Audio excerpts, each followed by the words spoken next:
नमस्कार। आप सभी का स्वागत है आपके अपने YouTube चैनल सुनीता ज्ञान गंगा में। आज मैं आपको एक सेठ जी की कहानी सुनाने जा रही हूँ। बनारस में एक बड़े धनवान सेठ रहते थे। वह विष्णु भगवान के परम भक्त थे और हमेशा सच बोला करते थे। एक बार जब भगवान सेठ जी की प्रशंसा कर रहे थे, तभी माँ लक्ष्मी ने कहा, स्वामी, आप इस सेठ की इतनी प्रशंसा किया करते हैं, क्यों ना आज उसकी परीक्षा ली जाए और जाना जाए कि क्या वह सचमुच इसके लायक है या नहीं। भगवान बोले, ठीक है, अभी सेठ गहरी निद्रा में है, आप उसके स्वप्न में जाएं और उसकी परीक्षा ले लें। अगले ही क्षण सेठ जी को एक स्वप्न आया। स्वप्न में धन की देवी लक्ष्मी उनके सामने आई और बोली, हे मनुष्य, मैं धन की दात्री लक्ष्मी हूँ। सेठ जी को अपनी आंखों पर यकीन नहीं हुआ और वो बोले, हे माता, आपने साक्षात अपने दर्शन देकर मेरा जीवन धन्य कर दिया है। बताइए, मैं आपकी क्या सेवा कर सकता हूँ। कुछ नहीं, मैं तो बस इतना बताने आई हूँ कि मेरा स्वभाव चंचल है और बरसों से तुम्हारे भवन में निवास करते करते मैं ऊब चुकी हूँ और यहाँ से जा रही हूँ। सेठ जी बोले, मेरा आपसे निवेदन है कि आप यहीं रहें, किंतु अगर आपको यहाँ अच्छा नहीं लग रहा है तो मैं भला आपको कैसे रोक सकता हूँ। आप अपनी इच्छा अनुसार जहाँ चाहे जा सकती हैं। और माँ लक्ष्मी उसके घर से चली गई। थोड़ी देर बाद वे रूप बदलकर पुनः सेठ जी के स्वप्न में यश के रूप में आईं और बोली, सेठ, मुझे पहचान रहे हो। सेठ बोला, नहीं महोदय, आपको नहीं पहचाना।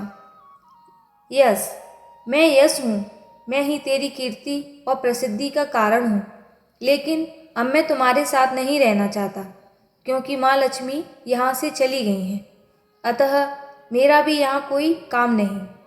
सेठ जी बोले, ठीक है, यदि आप भी जाना चाहते हो तो वही सही। सेठ जी अभी भी स्वप्न में ही थे और उन्होंने देखा कि वह दरिद्र हो गए और धीरे धीरे उनके सारे रिश्तेदार व मित्र भी उनसे दूर हो गए हैं। यहाँ तक कि जो लोग उनका गुणगान किया करते थे वो भी अब बुराई करने लगे हैं। कुछ और समय बीतने पर माँ लक्ष्मी धर्म का रूप धारण कर पुनः सेठ के स्वप्न में आईं और बोली, मैं धर्म हूँ माँ लक्ष्मी, और यश के जाने के बाद मैं भी इस दरिद्रता में तुम्हारा साथ नहीं दे सकता। मैं जा रहा हूँ। जैसी आपकी इच्छा, सेठ ने उत्तर दिया और धर्म भी वहाँ से चला गया।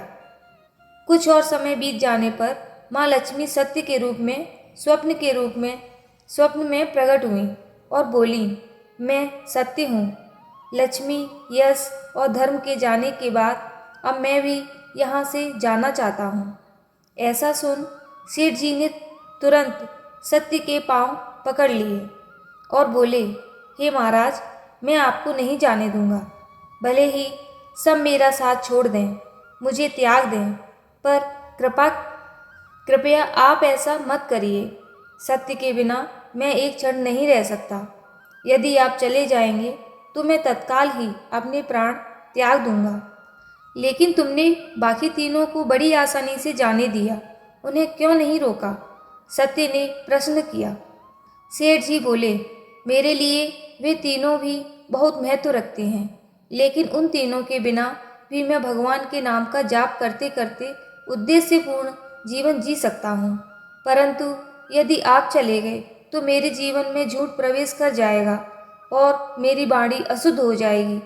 भला ऐसी वाणी से मैं अपने भगवान की वंदना कैसे कर सकूँगा? मैं तो किसी भी कीमत पर आपके बिना नहीं रह सकता।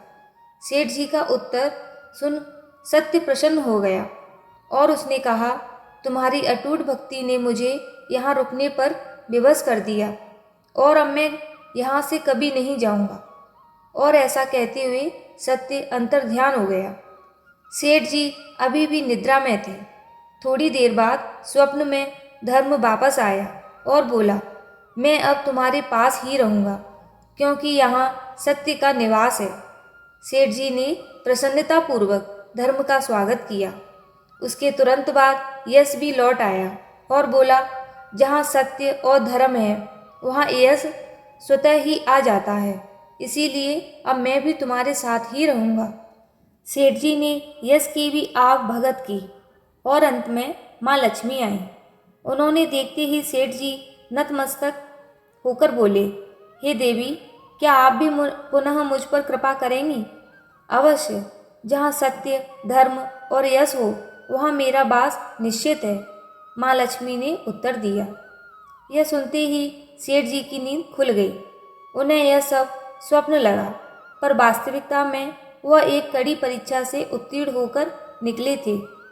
मित्रों, हमें भी हमेशा याद रखना चाहिए कि जहाँ सत्य का निवास होता है वहाँ यश, धर्म और लक्ष्मी का निवास स्वतः ही हो जाता है। सत्य है तो सिद्धि, प्रसिद्धि और समृद्धि है। दोस्तों, कहानी सुनने के लिए आपका बहुत बहुत धन्यवाद। राधे राधे।